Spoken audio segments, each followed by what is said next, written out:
All right. Hey, everyone. It's me, Ethan Van Skyver. This is Comic Artist Pro Secrets Live, and we go through our usual ritual of struggling to find the actual thing. I mean, are they notifying anyone anymore? Do they notify people? I don't even think I'm notified here. All right, there I am. I mean, for goodness sakes. People are telling me, they're just like, hey, I'm not getting any of your notifications, Ethan. I'm not getting any of your notifications. I don't know when you're doing a video. I don't know when you're live. I'm like, this is bad news. This is not good.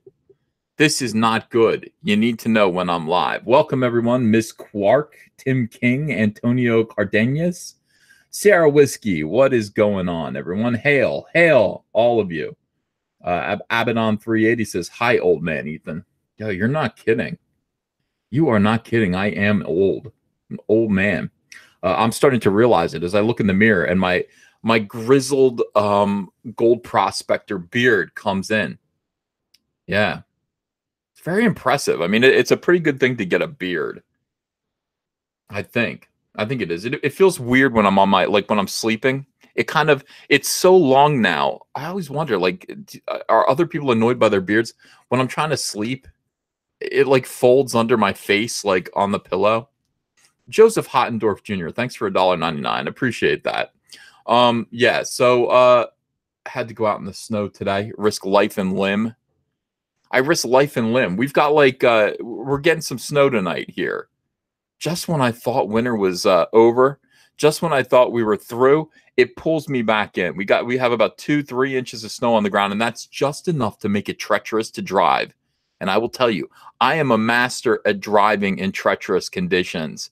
Andrea was like, Kaylee has to get dropped off at her friend's house. It's just like, it's right around the corner, but I don't want to drive in this weather. And I was like, I don't blame you, but luckily you're married to me. You have to tell your woman that every now and then. If for some reason you are a benefit to the marriage, you need to tell her. You say, it's a good thing you're married to me. And she was like, yeah, it is. It is a good thing I'm married to you. So I drove out there, and I remember driving from New Jersey through the mountains of Virginia to get back to North Carolina back in February of 2015. And that was a terrible drive home. I witnessed death. I witnessed destruction as snow came down. I mean, like a foot of snow in the mountains, and I'm trying to drive through gigantic hills, and slipping and sliding and all that stuff. A tractor trailer pile up. I actually had to help 2 people out of their cars. I got blood on my shirt, other people's blood.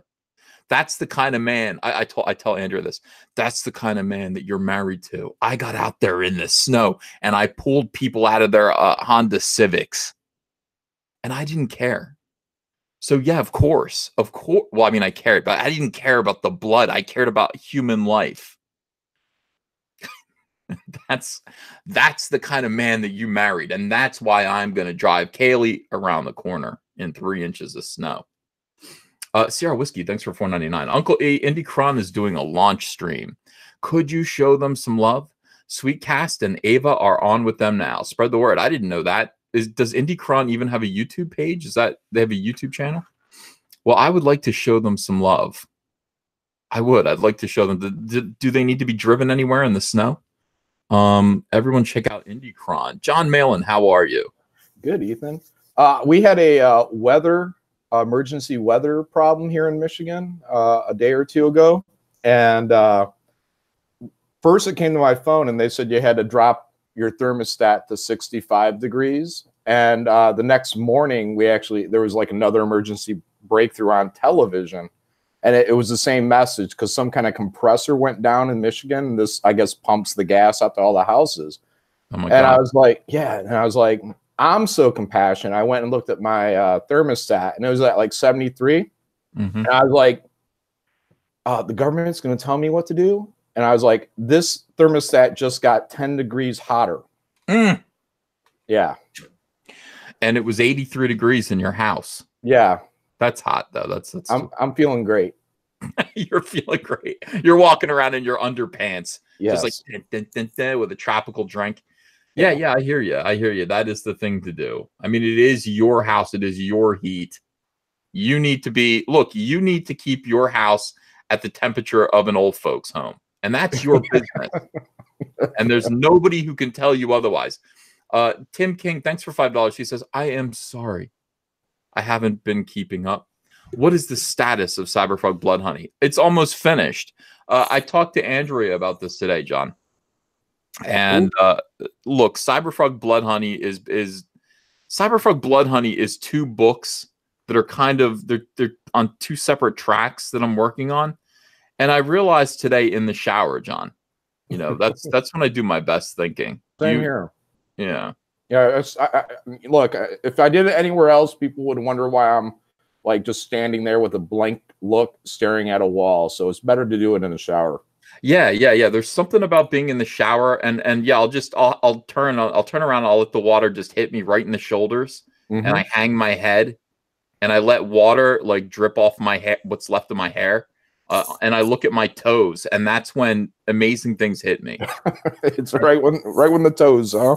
Yeah. I look at my toes and I go, yeah, I have good looking feet, and then I go, oh my God, why didn't I ever think of this before? So I realized now here's the way it is right now. Okay. This is the situation. Blood Honey. We have two different books. We have one called 1998, and then we have one called Blood Honey.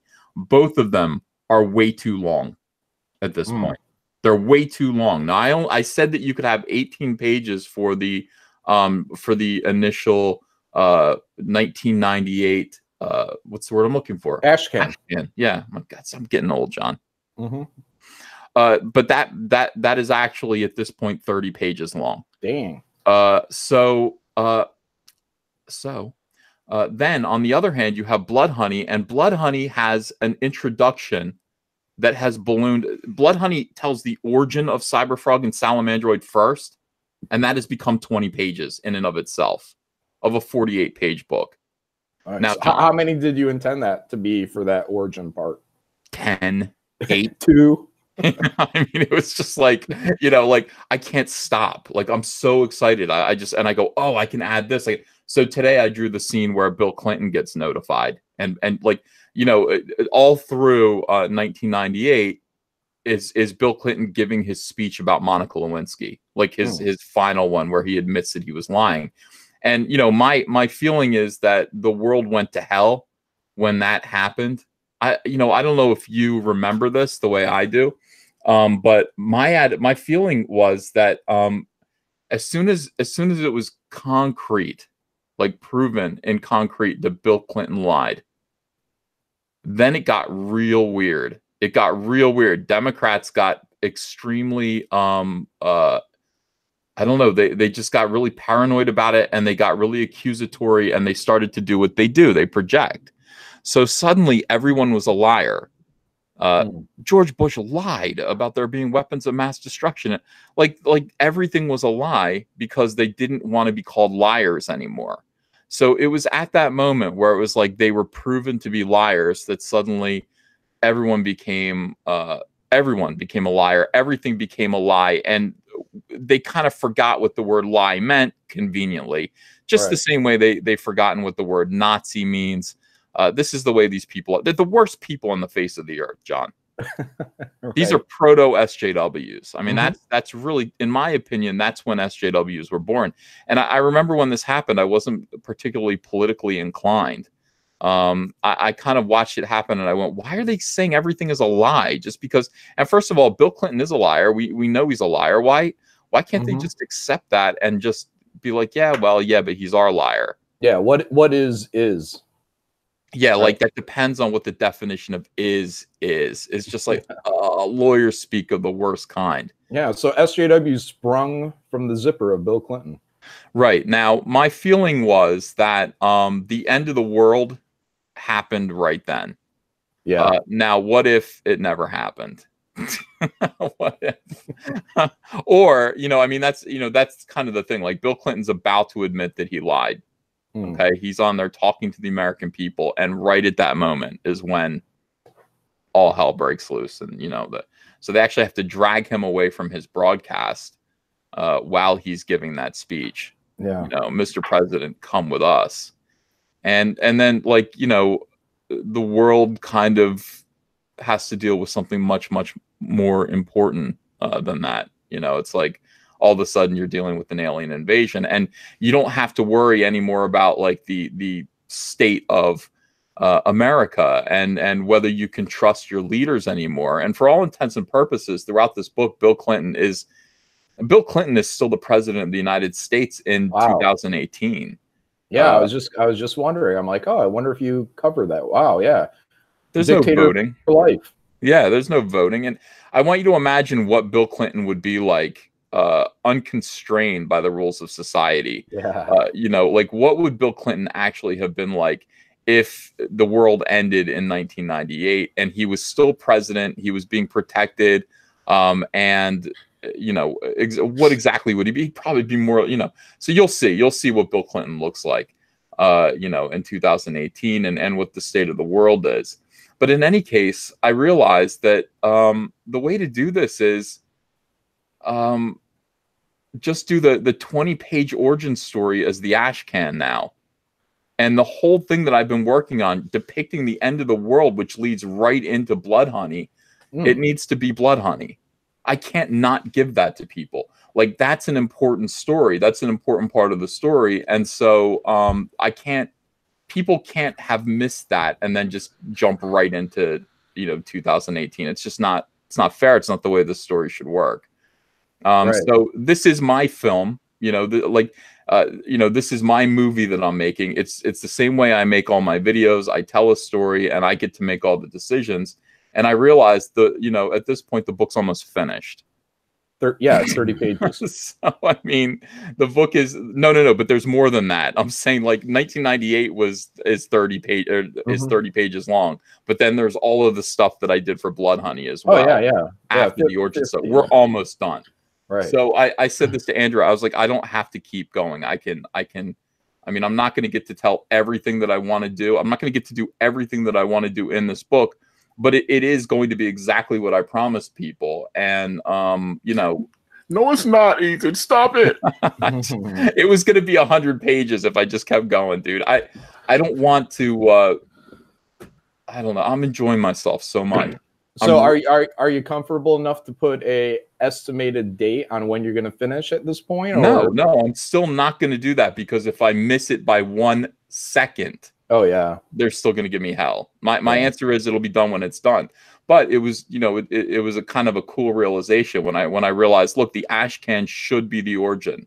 It should be the origin story. It's a bonus. It's something that, if you want to know that, you can get the ash can. You can see the whole origin story of Cyberfrog, why he's here, what his mission is, Salamandroid's origin, and all of that stuff. That just makes sense to be the extra thing.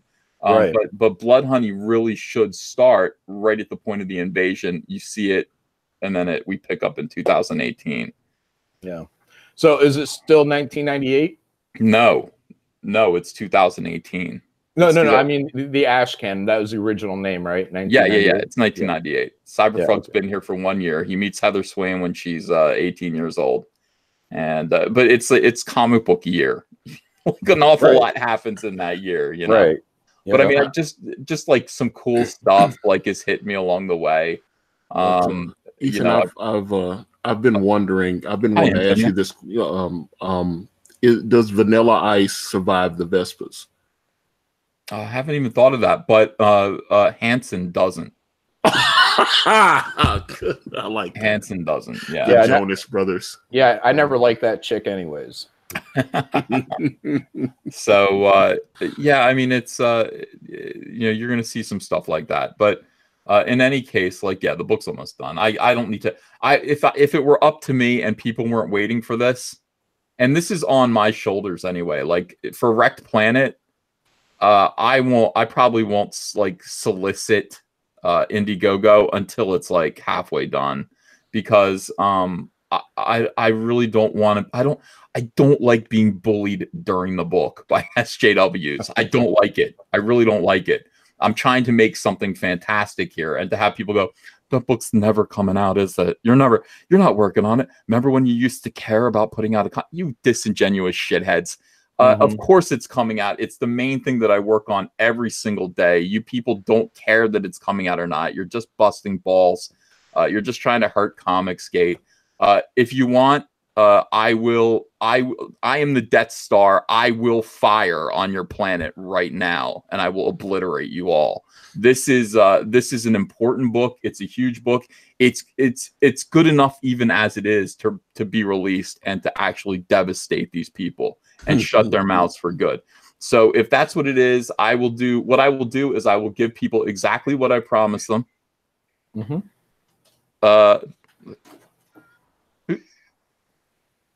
How's that coming through? What's that? How's what coming through? Sorry, I didn't hear anything on that end. Yeah, I didn't either. Is Ro Kabir Kumar? Oh, Ro Kabir Kumar. Hold on a second. All right. Sorry, I had Work Campaign on. I was like, they were coming through my headphones. I left them open. Did I do something? I all of a sudden I hear "Hail Caesar." I'm like, wait a second. I don't see anyone else in here. I've been listening to Mike Miller break up so much recently. I was just like, man, is everybody's mic breaking up or what? No. I heard you mid sentence and then you just stopped. Yeah. I just hear "Hail Caesar," hail, and it's seriously, they were like talking straight to me, and I got really confused there for a second. But no, they're just doing the Work Campaign, which is just fine. But in any case, yeah, like I was saying, I mean, this is the thing. Like, let's put the book out. Let's get everybody a little more than what I promised them. The book's gonna be a little longer than what I said. But yeah, let's put this out, and then let's just focus on Wrecked Planet and that whole thing. It's gonna be. Yeah, then I'll get to do everything that I want to do. If I want to make that 100 pages, I can make it 100 pages, which is kind of what I want to do. I don't like just 48 pages. Yeah, I think going longer with for all the Comicsgate stuff. I mean, once we get our initial book done, use that extra funding to move into the second one and expanding those. Same with Graveyard Chef. Like, we went from 48 pages for the first one, and volume 2 total, I think we're looking at over 100. Yeah, over 100 pages of art now for volume 2. Oh, so, awesome! I love it. Yeah. Let's make these things a little bit bigger. I do see these things as films. Like, I'm working on a movie. I don't see it as a comic book. Like, these people are like, I'm just putting out a comic book. These guys put out comic books. These idiots, they're just like SJW Spider-Man was like, Jamal Igle does the comic book. He puts out a monthly comic book. I'm like, it's so. Yeah, I mean, the problem is, guys, the problem isn't we don't have enough comic books. That's the opposite of the problem. We have too many comic books. There's too much shit out there. Excuse my language, Antonio. There is a glut of shit. Yeah. We don't need another Jamal Igle comic book. Not one single more Jamal Igle comic book needs to be made. A slut glut. He's made his point. He's made his point. We see what he does. It's enough. It is enough. Nobody needs another one. Yeah, People want, if they're paying, a premium rate, they're going to want to have the absolute best that people can do. And clearly, every page you've shown online, I mean, from everywhere I've seen, at least, people are blown away. I'm blown away. Even that cityscape you drew the other day, I think it's a double-page spread with. No, it isn't. It's little. Oh, really? Yeah, that's just a third of a page. Oh, dang. Yeah. I'm telling you, John. This book is my best work, and I hope it reads that way. I mean, I'm writing it, and I hope everyone likes it. If not, I'm gonna get better real quick because I think I can write. I think I can. I mean, I think I can. Well, look. I mean, I write. Ethan, I think I'm actually looking forward to it because the way you do your videos, I like your sense of humor. I think. And I think it's going to be a fun book. The art just looks fantastic, and it just pops off the page. And that's what Kanan always says. He's like, man, I really want our book to be at least as good as Blood Honey. And hopefully, you got to see something that a few people have not gotten to see yesterday when I sent you a few of those pages. I've seen it. And hopefully those pages were to your liking. I showed them to you and I showed them to Zach. So yeah, yeah, they look great. They look absolutely great. By the way, Mike S. Miller's in the chat. Come on in here, Mike, if you want. I don't know what you're up to. Yeah, Mike. You can, whatever you're doing, you can do it in here. I know you're up to no good. Yeah, he's probably stealing your stream again. Again? Mm-hmm. Yeah. Hey everyone, come over to Blacklist Universe. Ha ha ha. Yeah, Kanan is fantastic. Kanan's really, really good. And I'm looking forward to seeing what he does with Brand. I think it's gonna be fantastic. Dude. No, we were talking about the next book. There's so much stuff going on, and we want to add like a little ash can, and it's just we talked. I called him and we talked for like almost 2 hours yesterday. It was just I was telling him some of the stuff because I've started working on the second book, and I just want I want to get a couple of pages of that ready so that in a couple months when we are finished and we have all the books out and ship everything, we can go right into it, and then we'll have preview pages, hopefully fully colored, and be a little further along just so that we can get the book. But the next book's going to be a lot bigger than this one. Yeah. I mean, that is the goal, is to just kind of keep getting bigger and bigger here. Let me read these super chats. So that is the status of Blood Honey, Tim King. I hope that's satisfactory. Dragon of the Blackpool says, thanks for getting me into comics, Uncle E. I just got Rebirth yesterday, and the guy who sold it to me talked you up. That's nice. Bognish Bachwinkle says, breaking news, Jussie Smollett assailant found in Virginia governor's mansion. What? I don't know anything about that. Is that for real? I don't know who Jussie Smollett is. The guy from Empire that got beaten up. I know his sister's about to play Batgirl in the Birds of Prey. Oh, I did hear about that. Yeah, they poured bleach on and put a noose around his neck. All that kind of stuff. Yeah, it got broke his ribs and stuff. But I've heard so many different stories about it, so that's why I'm like, is that for real? I need to look into that. Found in the Virginia governor's mansion. That doesn't seem likely. Yeah, it happened in Chicago, so I'm like, I guess the guy, because it's supposed to be 2 guys that beat him up originally. What was getting reported, so. They even gave Kevin Hart shit for just saying, "Hey, stand strong, we're with you." And they were like, "If you hadn't been homophobic," and I was like, "Dude, he's apologized for that 20 times, and they won't give it up, man. You can't ever say sorry." Yeah, people are saying that's not true. It's a joke. Okay. That didn't happen. I don't know. The guy really did get beat up, right? Oh yeah, he's in the hospital now. I know his sister. Okay. His sister posted something on Instagram yesterday, I think. Oh. So yeah. Cass Michael says, bring on Rusty Cage, 1 million YouTube subs. He has comic. And then the Umbrella Guy goes, hey there, love you, chat. We love you too, Tug. Cass Michael says, audio leaked of Ian Chong admitting he swatted Andy. All right, so we got to talk about that. That's something that most people are asking me about, and I've been saving it for a live stream. I've not really talked about Ian Miles Chong, but we can do that now. Mike's not here. Like, Mike's in the chat. Oh no, he is here. He's here. All right, this is perfect. This is what we need. All right, so is this where you blame me for something again? Yeah. So anyway, Ian Miles Chong. I don't know much about him. Ian Miles Chong is somebody from Gamergate, and the story about Ian is that he was an SJW. I've asked him a little bit about it. He's come on my stream. He might have been on my YouTube show 5 or 6 times over the course of last year.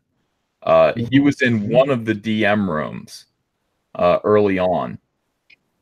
Yeah. He used to be SJW. Then he, as I understand it, he got anti-woke, I guess, and became more on the conservative side. And I think he worked for. Did he work for Milo Yiannopoulos? He sure did. Yeah. Never got paid. Oh yeah, one of those guys. Yeah, I've been in the same conversations with him a few times. I tend to like the guy. I've also been in conversations with Andy a few times, and I like Andy too. So this is pretty. Yeah, it's pretty upsetting if this is what he actually did. Absolutely. Right. So this is the situation with me. I really don't want to. There's a lot of stuff going on with the kind of with that crowd, with Medicare, with Worski, with Tonka Saw, with Failure, that whole like formerly of the Kumite, and then Ethan Ralph. I kind of like all of those guys. Every single one of them has been nice to me. So because of that, I stay out of those little arguments. Like Tonka Saw not showing up for the fight is extremely sad. But like, I'm not going to dunk on Tonka Saw because he was very kind to me. Having said that, that was a fight between him and Andy Worski, right? Yeah, they were supposed to show up and have some duke it out here in the States, and only Andy showed up. I do. Right. Okay, so that's the story. So yeah, there's this whole internet tough guy thing. That's one thing. That's the kind of thing that you're going to get made fun of and called a pussy, and he deserves to be called a pussy for that. But I'm not going to hate on anyone. So on the other hand, we've got what's going on with Ian. Now, Ian has always been friendly to Comicsgate. He's always been when he comes on the streams, he talks way too much. Like, Ian, this is my show, dude.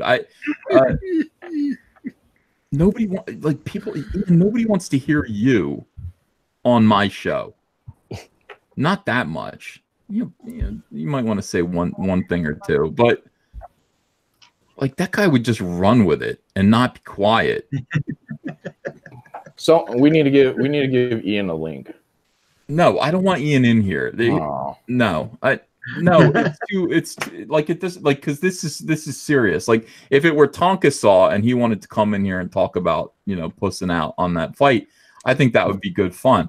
But these allegations against Ian are pretty serious. They really could have resulted in bodily harm. Okay, and perhaps Andy Worski's death.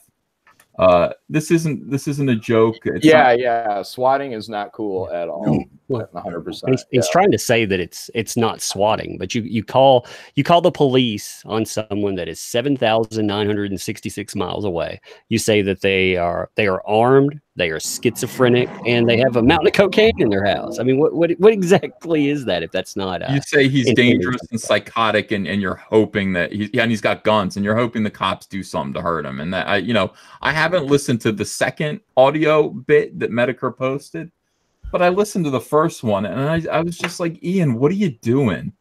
It's so disappointing. It really is disappointing when people turn out to be that way. And I've said this is the internet, and people do turn out to be crazy on the internet more often than one would like. And we've seen it happen within Comicsgate so many times. So many times. I've seen it happen. And I'll tell you something. There are times when I feel like I'm the only sane person left on the face of the earth. But then John Malin, Edwin Boyette, Antonio Bryce. No, I'm fucking crazy, man. And that. Yeah, Antonio does have that sexy party thing he does. I own my shit, though. That's what it is. So. And that umbrella guy comes in here, and I realized that there are other same. Yeah, Mike's like didn't mention me. No, Mike's sane too. Yeah, I've noticed. Yeah, I know. Mike is sane too. But you start to realize people are kind of nuts, and the Ian thing.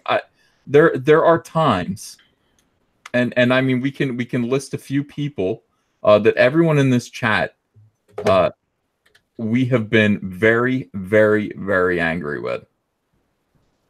There are certain people who everyone in this chat have been very, very angry with. And yet. Oh yeah, you should have seen me and Edmund going at it last night. Oh yeah, but Miller's my brother. I mean, me and him can spar like that, and yeah, Mike knows I love him. Yeah. Everyone loves Mike. I think it's a carryover of Ian also. There's been some messages that have been passed around, and he's talking about how doxing is okay as well. When you get mad at people, you have Edwin was having a conversation with Mike the other night talking about principles, and he was saying, untested principles, that's great and all that you have principles, but when they're tested, if they're truly tested and you can stand up, then that's when they matter. When somebody gets pissed off and they want to call the police and try to SWAT you. And also he said the idea that it's wrong to dox people is an ironclad rule, is a meme. He goes on in this stuff. He's talking about a certain troll out there that many of us have dealt with. And he's talking about how it would be okay because, well, look at what they do. Therefore, and he says, you know, people saying that it's not okay to do that. That's Saturday morning cartoon morality. And I disagree with that. You either have a principle or you don't. There is no in between. Well, it's okay when. That's what the judicial system's there for. And if you need to contact them, fine. But you know, if I wanted to contact because I thought somebody might be dangerous, again, I'm not going to say, hey, this guy's armed, he's dangerous, he's schizophrenic, you know, hey, because it sends a certain message. And that message implies that you need to go in with guns blazing. Yeah, and it's a waste of the time and resources of law enforcement. On top of that, not only are you perhaps, you know, committing manslaughter or attempted manslaughter. There's been at least 2 people that died from swatting.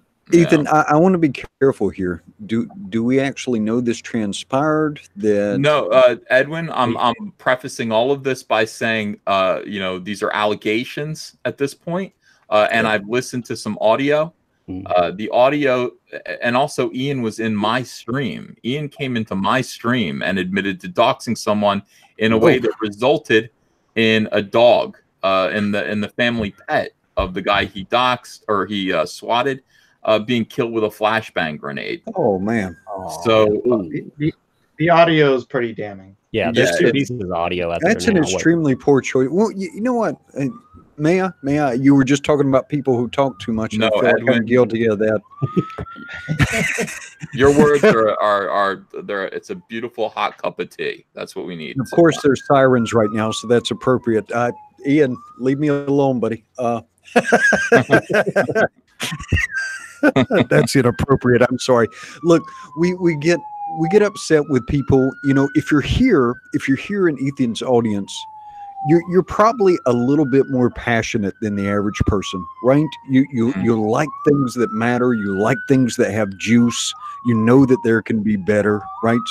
Wow, that is really loud. I am so sorry. It's okay. We can hear you fine. Yeah, we can hear you. Edwin lives on like a 20th floor penthouse in Hawaii, by the way. when you get passionate about these things, don't hurt people. The idea is not to harm people. I mean, we want to defend ourselves. To quote Rose Tico, we want to defend the things we love. Yeah. We want to alter behavior. We want to create better conditions. But for the love of God, don't hurt people. Walk away from the computer. Hurt people. The most severe case breath. of this, SJW Spider-Man. Would I like to know who he is? You betcha. But he's got his anonymity. It's none of my business. I'm not going to dox him. I'm not going to expose him. I don't want him hurt. I don't. No. I really don't like that dude. But I don't want him hurt. And I would never dox him. And that's just those are my personal principles. I won't do it. I won't pursue his identity. What separates us from the SJW we talk about? You know, principle. I believe principle.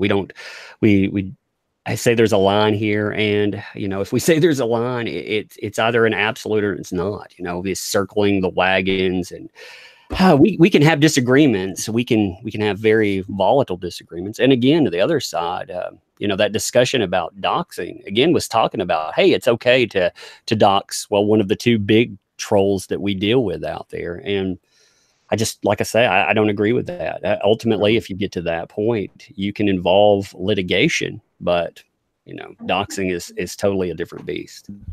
The Iron Jedi says SJW Spider-Man is a troll. Ethan, stop thinking he isn't. When did I say he wasn't a troll? I'm sure he's a troll, and I'm sure it's another identity. But you know what? Like, they thought that Diversity in Comics was a troll. You know, a troll is in the eye of the beholder. This guy thinks he's a critic.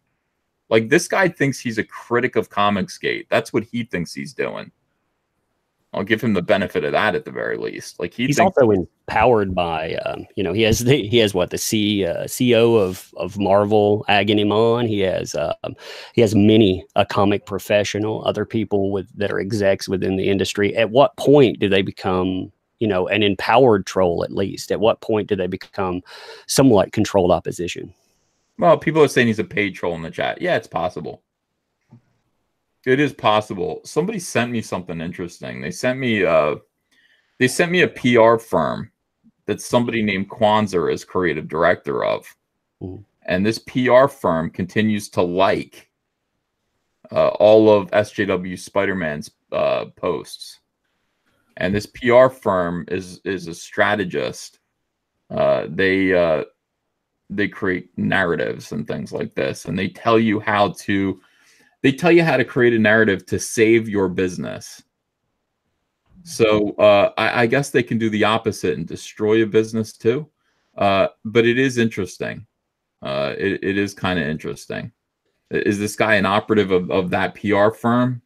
I don't, look, it's just comics. I'm not worried about. See, the thing about SJW Spider-Man and Anti-Comicsgate is I'm not worried about them. I don't really do anything wrong. And neither do the people I associate with, not even Mike. Like, none of you guys do anything wrong.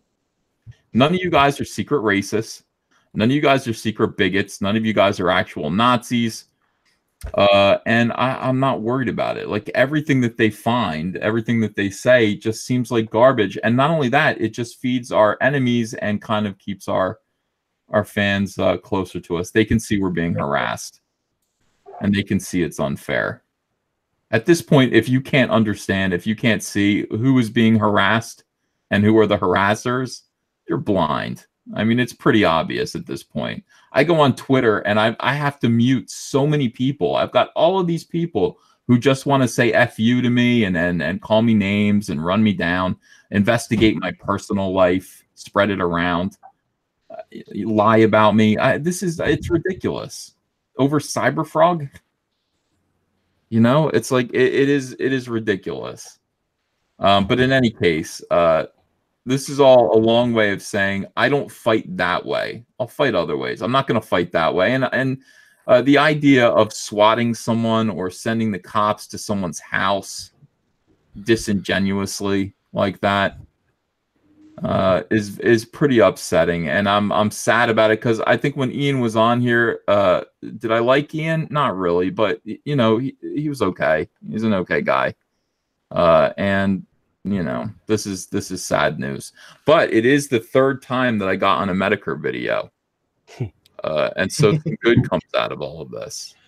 I would hope if somebody crosses a line though, too, is he a good guy or not? I mean, that's kind of irrelevant. If I cross a line, I hope somebody would stand up and be like, "Hey, you're crossing a damn line," do something about that. He was told he was crossing a line 2 weeks ago. Yeah. You know what I mean? Like when he was on my stream, having confessed that he doxed someone, which led to the death of someone's dog, people told him he crossed the line. And he didn't listen, and he got really defensive, and he said, "I did it, and I don't care." That audio is all out there. I mean, that live stream's available. I might retitle it so people. Oh, that's done. Then that's done. He doesn't need to be in our circle. No. Good luck to him with his good work, but yeah, we don't need people who want to be malicious to other people. We don't need that. Rodwell Stevens says, "Ethan, come on, you liked him. Why else did you keep letting him on your show?" Hey, I got some more bad news for you. Uh-oh. Gail Qaeda has selected a new target for the week. Oh. Gail has fired up the lynch mob on John Byrne. Oh, really? Yeah. Why? Looks like Tamara Bonvillain put the bug in her ear, and then she goes out. You can almost set your watch to it, man. It is so bizarre to watch her fire up these disparagement and these character assassination brigades against people. But it's almost like it almost matches like a lunar cycle or something, or a loony cycle. I don't know, and I don't know anything about Byrne. Go ahead. She's got a target harassment Rolodex. She just spins it every week and sees who she's going to go after. Yeah, well, good luck going after John Byrne. Yeah, he don't care. He's not even online, is he? No, yeah, he is. He's got his website, but I mean, you couldn't like that guy.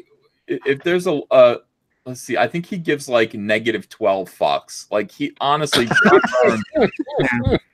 you couldn't find someone who cares less about Gail Simone, who cares less about the internet, who cares less about SJW culture. I mean, John Byrne. Or who cares less about people thinking he's an a-hole? Yeah, oh yeah, of course. He's like, he thrives on that. Yeah. Oh, good for him. Good for him. Yeah, I mean, so John Byrne doing his thing. I saw that there was some video, like a tour of his stuff or something. I didn't watch on Sci-Fi Nation, yeah, that's a great video. I loved it. That's probably why. Did he say something there that got people upset? Like, what happened? I guess, like, back in 2015, he said, we don't fully understand transgendered people or something, and that was enough. I mean, the quote, he said something about transgenderism, and then he said something about pedophilia. It didn't even look like he was trying to link the two concepts, though. They're just in the same, and that was enough. Time to burn them. Time to, In 2015.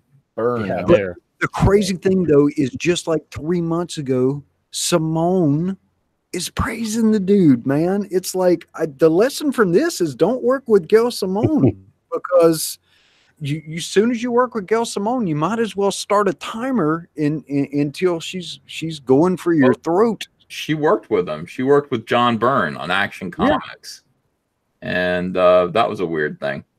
Well, I mean, look, again, we've said this over and over again. I've said this. Don't, I don't recommend. People told me not to work with Gail Simone when I worked with Gail Simone. Every single time they said, why? Why are you doing that?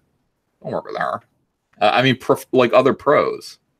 And I went, well, because she's popular, isn't she? No, she's not. And she's good, isn't she? No, she's not. That's the thing. I do understand. And by the way, and working with her, it's not just that the work wasn't good. It didn't get finished. And in one case, and in another case, it was just endless torment. It was endless torment every single day. I didn't even want to do the project, but I was stuck on the project.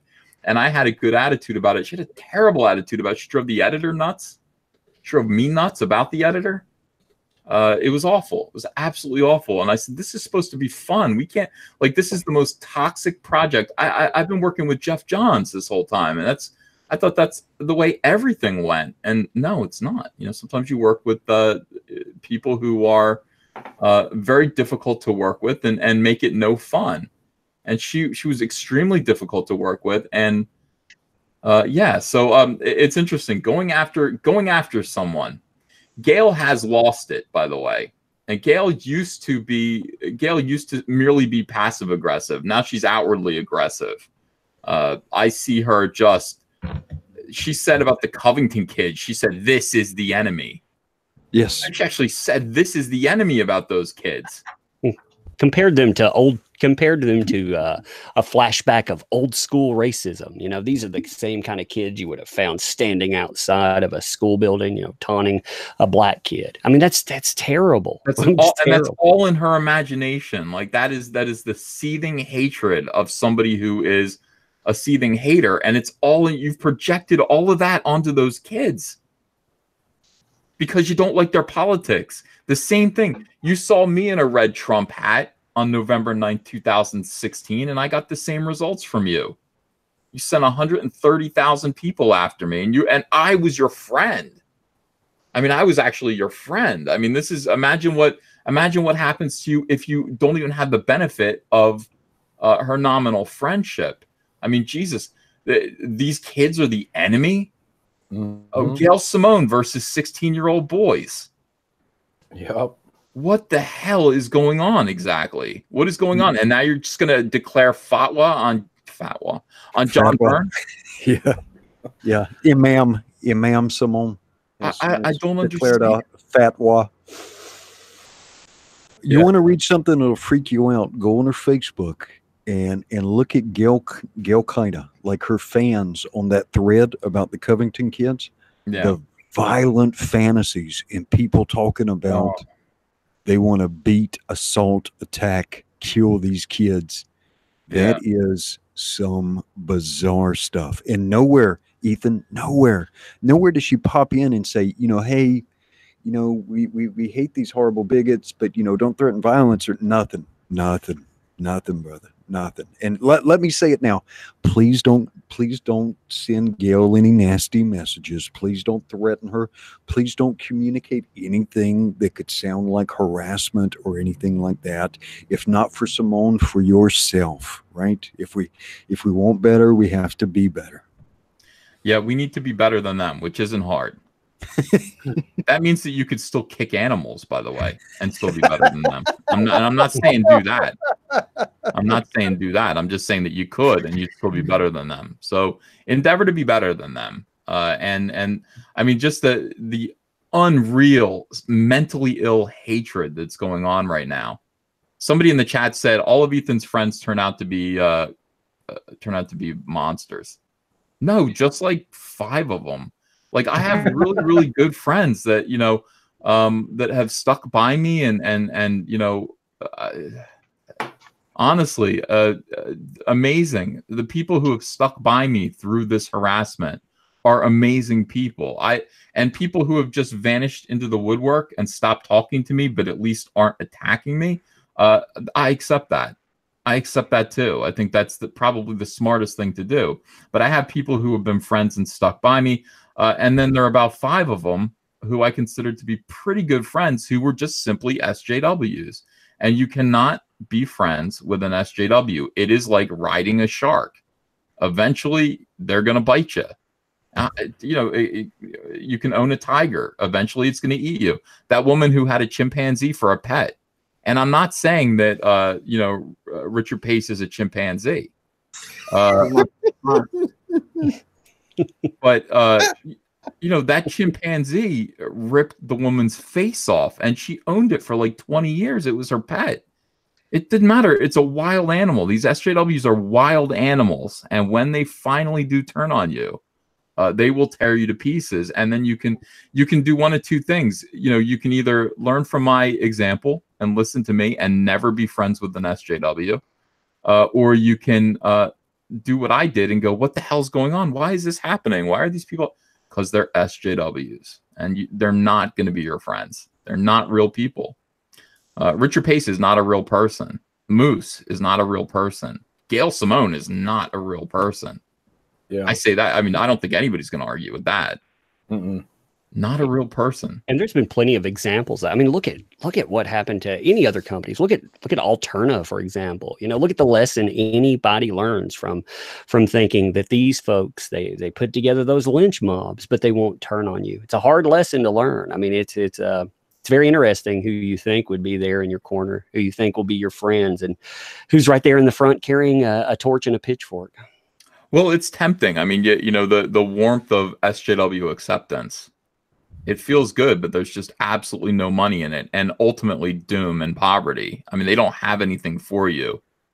If all you want is pats on the back and to be told, you know, yes, Queen Slay, then they've got plenty of that for you. If you are a bully in your heart and you want to bully people and feel good about it, you're an SJW. You should be an SJW. Because those people are the biggest monstrous bullies on the face of the earth. And they all feel good about themselves. They figured out a way to bully people and harass people in a way that makes them feel righteous. And that's awesome. Like, that is the ultimate thrill. That's got to feel great. Yeah, they make themselves the victim and call everyone else bully while they're the bullies. It's the weirdest thing ever. Yeah. Well, it's okay to be intolerant of intolerance. Don't you understand? They're intolerant of intolerance. Oh, man, Mike, I need Mike's balls to drop again because that voice is not working. Mike, you have to work on your soy voice. That's ugh. You know, it's hard. It's not easy to do a soy voice. But they do it so well. It takes practice. No, I'm pretty good at it now. I'm you know, because I use my soy voice every single video now. You know, and they clip it and they tweet it out. This is why Ethan is evil. Yeah. It's sweet out. Ethan's lisp of evil. Well, you know, all right. My sinister lisp. Ooh, that would sound good. Lisp. His sinister lisp. Yeah. We're manly men. We're men in tights. Yes. All right, let me read some of these super chats here. And thank you guys for sending them. I appreciate it. Midnight Images says, I just finished Cyberfrog #4 from 1996, listening to Tug. Tug, you just finished your live stream. I want to talk to you about something, one of the topics that you brought up as well. Just opened Reservoir Frog #1 now. Oh, that one's Reservoir Frog's not bad. After issue 2, moving on to Case File Arkham. All right, just Comicsgate stuff left and right. Ronnie Strike, thanks for $10. Ha! I didn't want to wait for the sizzle reel from SJW Sphincter. Ethan, straight from the tap, delicious. Here's to a warm Bailey's and good friends. Hell yeah! Don't listen. I mean, SJW Spider-Man he cuts out some of it, but you know, I mean, yeah, you might as well just listen to the whole stream. You know, get some context. But I mean, if I do say something evil, there's a lot of it. Like you can't do the whole stream. Phil Devereaux says, "Hail EVS, Tug, your videos have been great lately." Thanks, appreciate it. Good topics. You know, I always do watch your videos and try to catch your live streams, because the way that you're writing lately, like your titles, it's like it's so lurid. It's like you get like 3 topics and they're all interesting, like 3 bullet point headlines, and you're going to get all of these in a Tug live stream, and it's pretty great. Doing good, man. I appreciate it, man. I've been trying to refine. You know, I used to be terrible about sticking to subjects and you know, getting comfortable with the mic, but after a while, you find your voice. I appreciate the people who've supported and also encouraged. I mean, like I've said, I mean, you were one of the people that encouraged a lot of us, not like myself or anyone else, but I remember you talking in live streams and saying, hey, if you want to learn how to connect with people and make a point, go make videos. And beyond that, you know, go get a microphone and have a voice. So yeah, like Tug, for me, I started doing this because people were calling me a monster and people were calling me a Nazi, and you can't defend yourself on Facebook and Twitter. You know what I mean? And the news sites in the comic industry will not give you any assistance either. So you have to make your own platform because no one else will listen. Right. And I was like, I'm a human being and I'm none of these things, and I don't know. Well, I'm just going to let people get to know me then. And that's one of the things one of the reasons why I started my YouTube channel was just to kind of get in touch with people and be like, look, this is who I am. And if you think I'm a monster, then you can think I'm a monster based on what you encounter here every single day. But I'm not just going to let people say whatever they want to say unanswered. I need to answer this stuff. And it was effective, Antonio. Oh yeah, I know it was. I know. It worked, and I recommend everyone do it. I mean, I really do recommend it. Yeah, so Phil Devereaux says, hail EVS. Oh, no, Gojirify says, yes, good to catch this one live. Good to have you here, Gojirify. Thank you. Frank V says, Uncle E, will you please henceforth refer to Captain Marvel by her proper name, Lieutenant Soccer Mom? Yeah. Somebody, I mean, the Captain Marvel movie right now, first of all, I did 2 videos about it today, and they're all doing great. Like, everybody wants Captain Marvel. Everybody wants to talk about Captain Marvel. And the thing about it is you know, they just showed, they just premiered it, like, first time viewing to people, a screening. And everyone went, yeah, it's great. We really, really like the cat. Brie Larson got upstaged by a cat. Wait. Is that a metaphor or? No, there's a cat in the movie. Oh, okay. There's a cat in the movie, and everyone prefers the orange tabby cat to the actual hero that the movie's named after. Everybody's like, well, where can we get more of this cat? Now, Newsarama did an article recently wherein Marvel Comics decided they would put cat covers on, like, cat variant covers on all their books. This is how stupid Marvel's like, oh, they like the cat? They like cats? I guess the audience likes cats. We can give them cats. Let's put cats on all of our covers. I mean, flailing around like invalids. I mean, the weirdest people over there. Just like, okay, no, it's just absolutely ridiculous. So we're changing the name. It's now called Cat and Marvel. That's the name of the movie, Cat and Marvel, or Cat Pan Marvel, because people who watch it smell like a cat box. Yes. They're taking an Instagram approach to marketing comic books now. Yeah, like cat variant. What are you talking about? Like, first of all, you have a movie that you're marketing at something other than mainstream comic book fans, because mainstream comic book fans are not going. They don't like Captain Marvel. I mean, they don't like it. They keep the book keeps getting canceled because nobody buys it. So if this is the way they think. Mainstream comic book fans are not buying the comic books. So let's try to sell the character to the public, okay, and see what they think. And the public watches the movie and goes, "Well, the cat's cute," and so they take that data and bring it back to the comic book world and plug that into their marketing campaign. It's so backwards. Yeah, because the public doesn't go to comic book stores. That is correct. Oh, Most people are not gonna that see lady it. who wrote that cat crap book should try and get in on some of that heat then. Man Eaters. Yeah, that's the one. Man Eater. The cat crap book. Honestly, if they were smart, they would just take all of this female targeted crap they're producing, because nobody in any comic book stores cares about any of that stuff. But they should just hire some freaking Japanese creators to do manga, because girls read manga, but they're not going to read superhero comics. Yeah, what if they did like a Captain Marvel manga book? Yeah, that would probably do really well, especially after the movie comes out. I just don't think people like the character. The comics are still going to tank. Well, I mean, you look at like the last series they threw out there. A Life of Captain Marvel. It's selling under 30,000, or shipping. I'm sorry, I shouldn't say selling. It's shipping about 27,000 copies when it was out. I believe in October or November. So these numbers are terrible. And then here's a variant cover with a cat on it. Don't you want to pay $5 for that? Oh yeah, sure. I want to collect the cat. Like, it's so insulting. Like, variant covers are already predatory publishing. And so not only are we going to do more variant covers, but we're going to insult you by putting cats on them. Just Cat Fancy Magazine now. That's what these covers are. It's so weird. I've told this. I don't know if you guys have heard this before, but like we've talked about how the marketing approach of comics and sort of letting more women make decisions for comic books and what comes out. Like, why that's not really working, why there's a kind of disconnect there. And it all comes from that study that Lego did about the way boys play with toys and girls play with toys.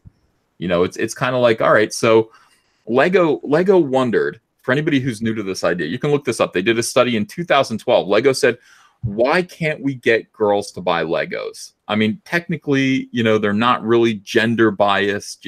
Girls might like to build a car the same way boys do, possibly. I don't know. But how can we get more girls to play with Legos? So they did a study. They got 2,500 children. Okay, their parents could watch. And they gave them all these Legos, and they just studied how these kids were playing with the little Lego figures and the Legos. And what they learned from it was that boys, first of all, boys took the little Batman action figures, and they suddenly became Batman. Like, they took Batman and they projected Batman onto themselves, and now they were Batman. They were behaving like Batman. And in the meantime, the way girls play is they'll take a little Lego figurine of Batman, and suddenly, like, they project themselves onto Batman. So Batman starts acting like them.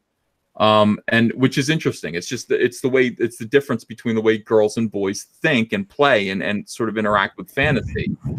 They gave boys like a castle to build, and the boys kind of built the castle and went, yeah, it's okay, but I'd rather play with the cars and the vehicles and the weapons and the figures. The castle is just a background. It's just a backdrop. In the meantime, girls looked at the castle and went, there's no furniture in it. What do you do with it? Like, the castle was their home. They wanted to play in the castle. So very, very different things.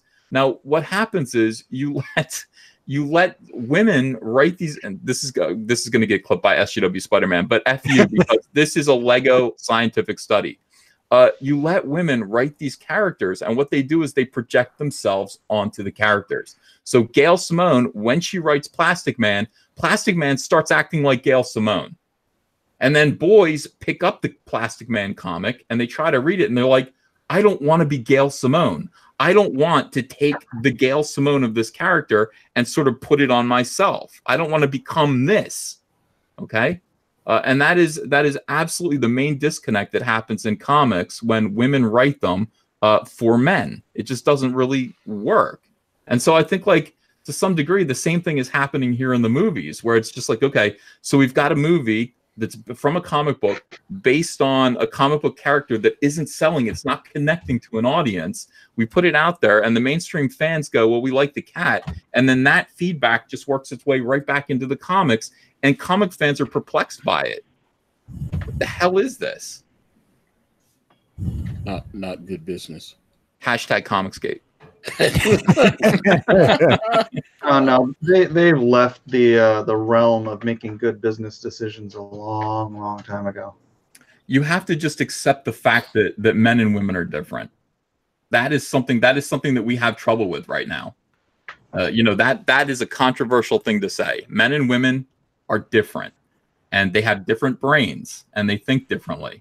It's not 100% the case. I mean, there are some women who understand the way boys interact with stuff, and they kind of have the same thing going on. And there's some boys, we see them every day on Twitter, who do what women do. But for the most part, this is the difference between boys and girls starting at the age of 3, and we have to assume, that goes on throughout their whole lives. It's how they interact with their fantasy. That's why when you watch Twilight, which I know John Malin does, big fan. That's why when you watch Twilight, the male characters are also individual and attractive, and then the female character is so bland. Because the female doesn't need to be beautiful, the woman wants to project herself into that role. Whereas when boys go see Rambo, man, we want to be Rambo. When we watch The Expendables, those guys, we want to be those guys. And we sort of become those guys when we watch those movies. Hey, Ethan, have you seen this cover yet? Oh, yeah. Hold on, wait a minute. No. Here's the comics that Marvel is sending into a market made up of 30 to 50-year-old men. Is that a boy with the I Am Miss Marvel on the left? No, Zach did a great video on that. He did a great video on that on his channel, and I actually sent him a message because he said something that I really agreed with. You see a lot of times they use black characters and they make them effeminate. It's just like a token. It's like, hey, we need a black guy. Let's make him gay. That kind of thing. And I was just like, I love that he said that, because I was like, I've been seeing that for a while and nobody really spoke on it. And I was like, I really like that he said that. When the SJWs seem to want to emasculate all the POCs that they love so much. Yeah, exactly. You see it on all the Arrowverse shows. And speaking of emasculated, is that Elliot Fernandez in the upper right corner? Yes. Oh, what is that cover? Who is that for? Oh, but there's a better one for the champions. Does anybody have the champions color? Oh, the female symbol. Yeah. I think they need to skip the cat covers and go straight to the Linda Sarsour cover. Somebody tagged me with that today. Hold on, let me see if I can find it. Tug, did you say you needed to go, or you? Yeah, I'm gonna dip out. So I appreciate you having me on, man. Yeah, always a pleasure. Thanks for being here, pal. Later, Tug. This is the same thing. Who the hell? Again, a market of 30 to 50-year-old men. Who's that for? Yeah, who's that for? This is what it is. Simone fans. Yeah, this is something that I was thinking about today too, because when I criticize Captain Marvel, the movie, and I'm just like, look, it's not going to do very well. Well, it might do well initially, but it's not going to do the kind of business that a Marvel movie should. And you get this reaction from SJWs like, oh my God, F you, you hate women and stuff. And I'm like, all right, well, I don't even think you want to see this movie. What do you think about that? And I think the people who are saying they do want to see the movie don't want to see the movie. I think that comic book cover that you just showed, I don't think that's for anyone. I legitimately believe that that comic book cover just needs to exist. It's not for us. We're not going to buy it. Like normal people aren't going to buy it. And SJWs aren't going to buy it either. They don't want it. They just want it to be on the stands. Yeah. You know, they just want it out there. And it's the same thing with Captain Marvel. They don't want to see the movie. They just want the movie to exist. They want to torment normal people with their nonsense. Yeah, I can't find it. Edwin, maybe I you can got find it. it. Yeah, I got it. Uh, There we go. Let's see. And I mean, maybe moderately topical, but still. what is that? It's Marvel's- a female symbol of female. You have to scroll down to the bottom where you get the plus sign too. Oh. Oh, clever. Power! It's Let's so go, ugly. girl! Ethan, do you just want to be held in Miss Marvel's loving arms? Those safe elastic arms to just encircle you? Mm. Feel the love, Ethan. Feel the love. And Just the cats. remember, men never did this for men. No, ever, did we? No. Oh, Crap. everyone is together and she's holding everyone. And Yeah, in her arms. Yeah. it's like a Exactly. peace symbol. And Yeah. So they're celebrating International Women's Day. Yeah. International Women's Day. Women's. Wham. But remember, in 2019, some women may have beards. That's true. yeah, that's. Um, I'm glad Edwin mentioned that because his character brand is actually going to be a transgender woman. I haven't revealed that yet. Perfect. So, Ethan, when you were a kid, man, what superhero did you want to be when you grew up? Superman. What about you, Mike? 100%. Gosh, who did I want to be? Actually, Green Lantern when I was a kid. Mm. What about you, Malin? Wolverine, baby. And Antonio? I'm still working on it. What are you The talking Brown Hornet. The Brown Hood. I wanted to be Sebastian Shaw. Ooh, X-Men. It was like, yeah, Hellfire Club. Love it. And it worked out. It worked out pretty well. Yeah, for me it was Superman, but I ended up being the greatest American hero. You know, I gotta watch those again. I have the whole DVD set. I gotta bust those out. Who could it be? Believe it or not. Yeah, that's back on regular TV. I've caught it. It's in P. It's just P. Yeah. Oh, let me read some of these super chats here. Gojirify says best Fantastic Four was Kirby and Lee, Buscema and Lee, and Byrne. So those are the three. I would say Kirby and Lee first, then Byrne. Buscema and Lee, nope, not as good. Not as good as Byrne. Shots fired. Yeah, my opinion. Jam Creates says, I just had a fun, silly interaction on Twitter with a comic pro. That's how it should be. He thanked me for reviewing his book. Imagine that. Was he Comicsgate? Evil Black Cat says, the SJW's NPCs get a false sense of what life is truly about by bringing others down. Joy. Yeah, they like it. I mean, Zach, you know what? I have to say, did you guys see Zach's latest video? No. The one where he's talking about that YA author? Oh, yeah, I saw that. yeah. That was brutal. I was like, yes. Like he was like Zach seemed back, you know. It's like I keep yelling at him, like, dude, we need you, and you're not fighting the Zach is like Superman in Superman 2 right now. He's pissing me off. No, I sent him a message after I watched a couple of his videos, and I sent him a message, and especially when he did the comment about the feminine POC and all that stuff, and I was like, dude, you got to come back. We got to do a podcast, the Zach and Black podcast. You know, it's like, you know, he was like, he liked the title, but he was like, no, I'm done, man. I'm done. No, honestly, and I just said, Zach, first of all, a couple things. If you think that you are going to raise $400,000 on your next Indiegogo campaign without being a fighter, you got another thing coming. You really need to be out there earning that money. You need to be out there talking about what's going on. You need to be Zach again. You need to be diversity in comics. You know who I am? I'm Jor-El. I'm Marlon Brando looking at whatever bitch is wearing the Diversity Comics shirt that he is sitting there going, I give up. I'm going, I choose love. No, F love. Get in the trenches. You're the man of steel. Get in the trenches. Stop giving away your powers for whammon, whatever it is, the equivalent of whammon. You need to look. The SJWs, they're the 3 supervillains from Krypton. You know, Wait, who's the guy in the diner? That would be Marvel. That would be like Mark maybe- Waid. That would be Mark Waid. Mark Waid, maybe. Yeah. That is Mark Waid.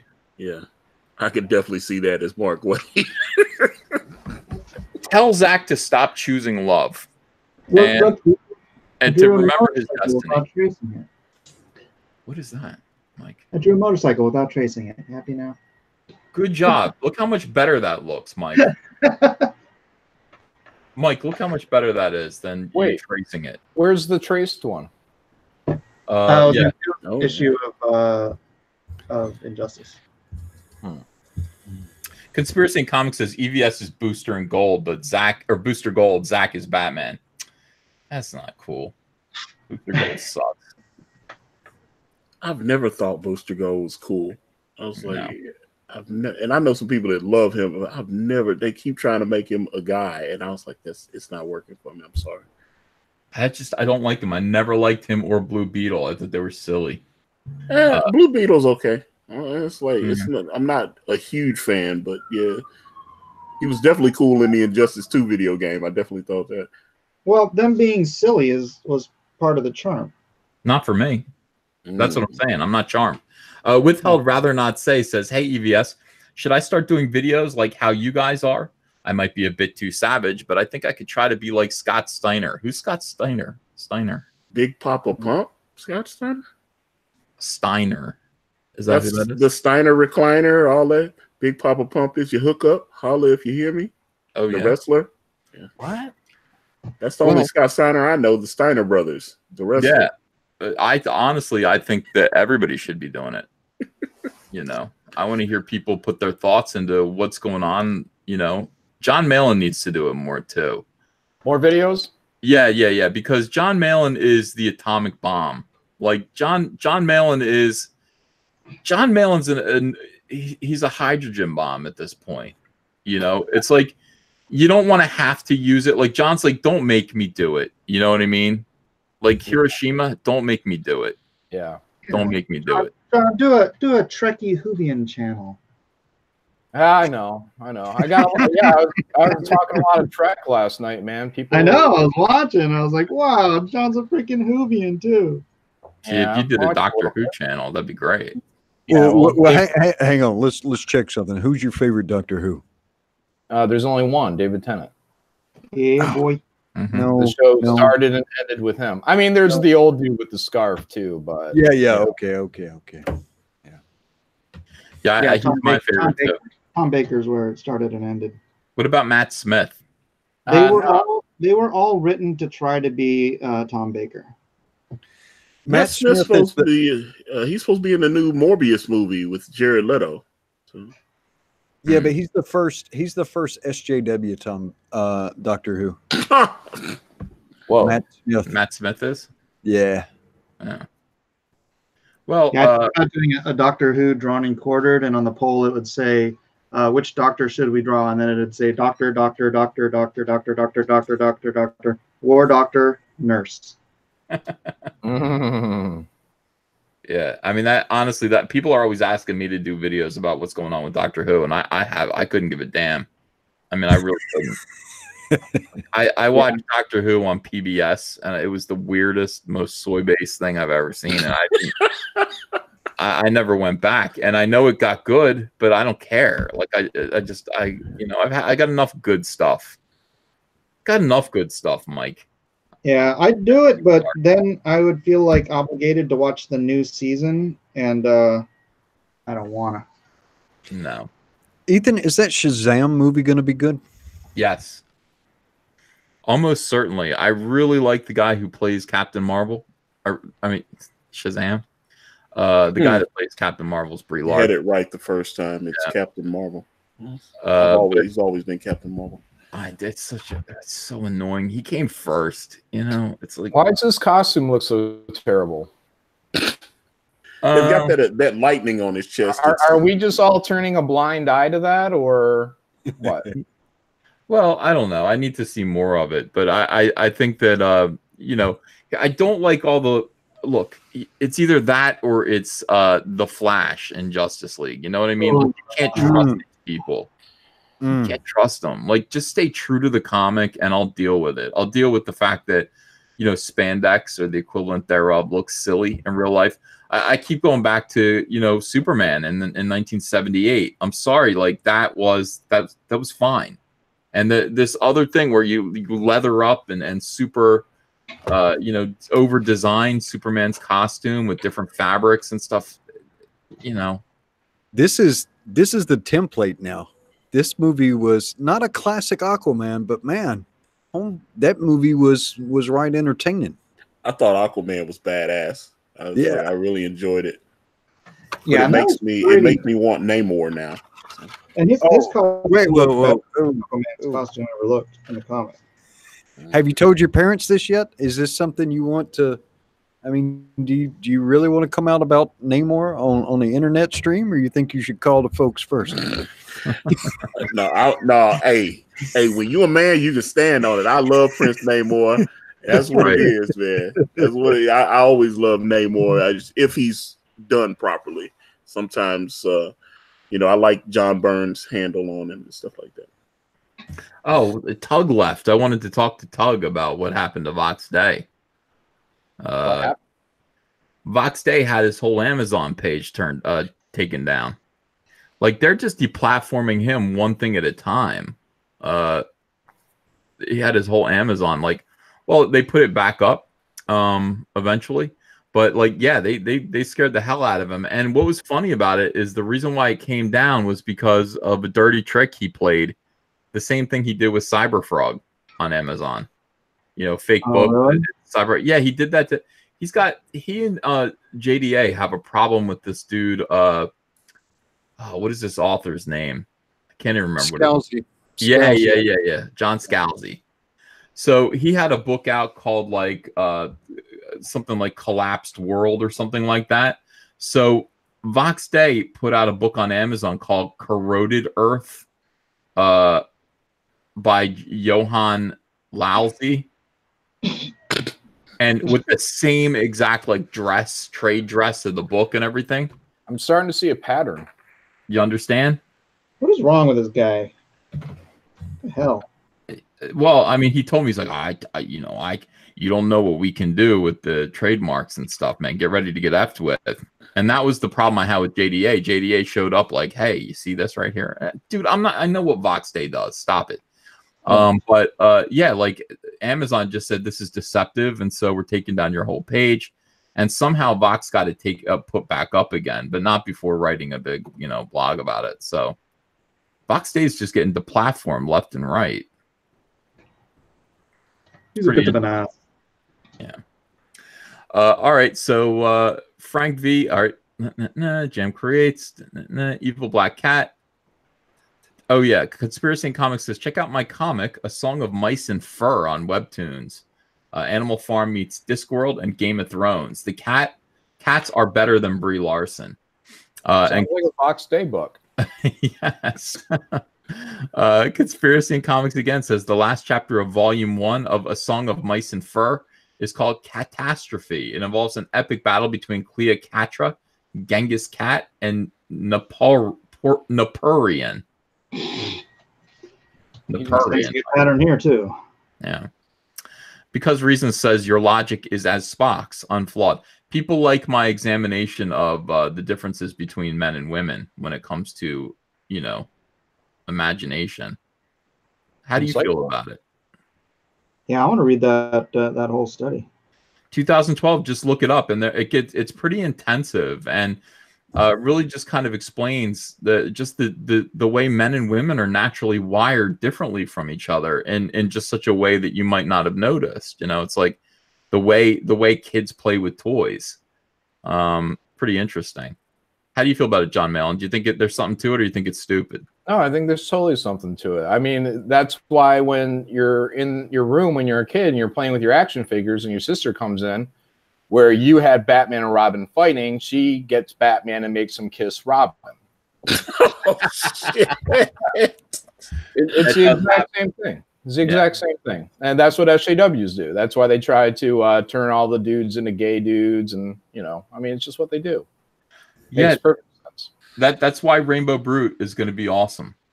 By the way, I think what Rainbow Brute is going to do, the extra book will be Bro White and the 7 Biatches. I thought about doing like a coloring book instead of a ash can, but no, there's going to be a bonus book. It's going to be 20 pages long, Bro White and the 7 Biatches. So a lot of people asking for that, and I guess I got to make that happen. You know, Bro White. Did you guys see the video of that? Did you see my drawing of Bro White? No. He's a big fat bearded dude, and he uses the little midget women as footstools. You know, they cook for him and stuff. Yeah, you know? that was awesome. Yeah, the dwarves. Yeah. So we'll do that. We'll do Bro White. Maybe people will like it. Maybe not. I don't know. We'll see how it goes. But there is a story to it. You know, it's going to be a nice fairy tale, you know, of sorts. And, you know. A misogynistic fairy tale. Yeah, but is it misogynistic, though, or does it just praise men? That is how it will read. And pro men. That's how they'll read it. Well, then they're not reading it. To them, anything that's pro men is misogynistic. Yeah, just because the women are being used as footstools, Mike, does not mean it's misogynistic. I don't think so. I never felt that way. Yeah, yeah, you know. So Downshift says, did you hear the USA Powerlifting Organization banned trans from competing in their non-biological league? Interesting. No, that's a whole topic that people like to get into. Like, you know, I don't like to get into it. I think it's all sticky.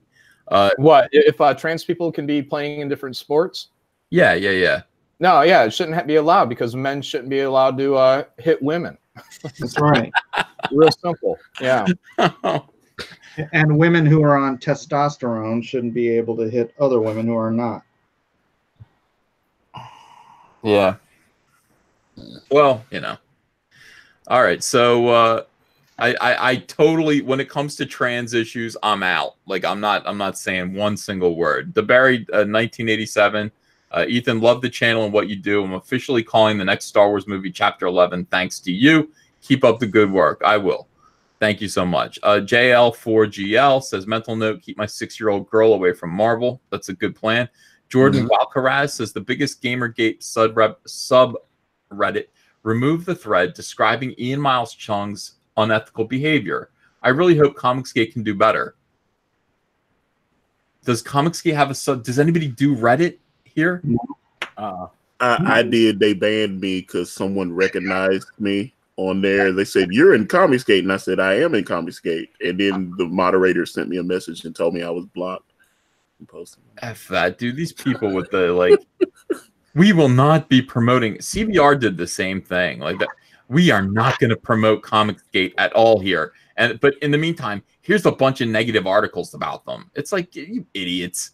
Like, either if you want to make the topic verboten, like, make it verboten. Like, but to put all the, like, garbagey hit pieces, this is where we stand. It's like, fuck you. Jacqueline Daggert says, hey, Mike, can you promote my book, please? Yeah, go get Jacqueline Dagger's book. Do you know what it is? No. Wow. Mike, it's a book about how Jesus Christ never existed. So good job. Yeah, don't get that one. Don't do that one. I'm just kidding. I don't know. Ryan Miller Art says, yes, Malin, fake muscle suit. Obelisk Titian says, feminism is just socialism renamed. Obelisk Titian again says, feminism is just socialism renamed. I don't disagree. Mark C, thanks for $10, says, I think the reason SJWs have chosen Captain Marvel as a figurehead is due to her previous incarnation being, in their eyes, as over-sexualized and toxic. And Slick Jimmy Speaks says, blatant shill. A little girl lethal is only $400 away from $20,000 on Indiegogo in demand. Come get you some sugar. Cheers, brethren and sistren. I want to say this about Slick Jimmy. His book looks great. It's one of the best drawn Comicsgate projects out there. It really is good. It's called Little Girl Lethal, and it's sexy, but it is so. I mean, it's not for kids, but I'm telling you, it's for everyone else. So go check it out. Yep, it's got great illustration. The colors look like they're almost painted. Yeah, really nice. Yeah, it is nice. Everyone's why has no one condemned Marvel for taking the beautiful complex character of Monica Rambeau, right? Great character. That's Captain Marvel. Yeah, she was Captain Marvel in the 80s. Yes. And then Marvel took her and whitewashed her, literally. Yeah, I made a video about that. It's nobody's talking about that, Edwin. That's a serious. It's kind of inconvenient for them, isn't it? It's extremely inconvenient, and I don't understand the balls. I don't understand the balls of these people, because honestly, Monica Rambeau, they're like, oh, but she's going to be in the next movie. They're bringing, like, her mother is all right. Look, she's not in the first movie. She could be the follow-up to Captain Marvel, but that's just more white supremacy, Marvel. Hey, Marvel, it's white supremacy. Yeah, that Captain Marvel and her cracker ass Brie Larson has to kind of pave the way for the WOC. That's not WOC. That's woman of color. Yeah, social justice warriors, they think that marginalized people need a white woman to speak for them. That is so true, man. Hey, Ethan, have you picked what you're going to auction tonight? Oh, Mike's doing an auction show. I have to auction some artwork. Yeah. Let me look. I guess you have not picked yet. No. Show your audience here before you come over.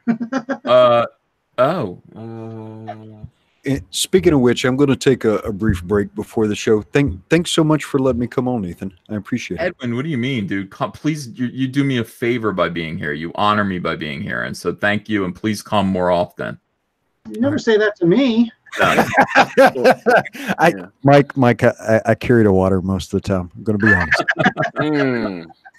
All right, aloha. All right, yeah. Later, Edwin. Yeah, so Mike's doing an auction show. Like, Mike auctions his artwork off on his show, and he asked me to auction something. I mean, let me just look. I mean, I might have a Cyberfrog thing to do, and maybe I'll give it to charity. So, let me look into it. Unless it's Mike, what if it's like $2,000 that I make? You think then I'd give it to charity? That's your call, man. I wouldn't give it to charity Mike.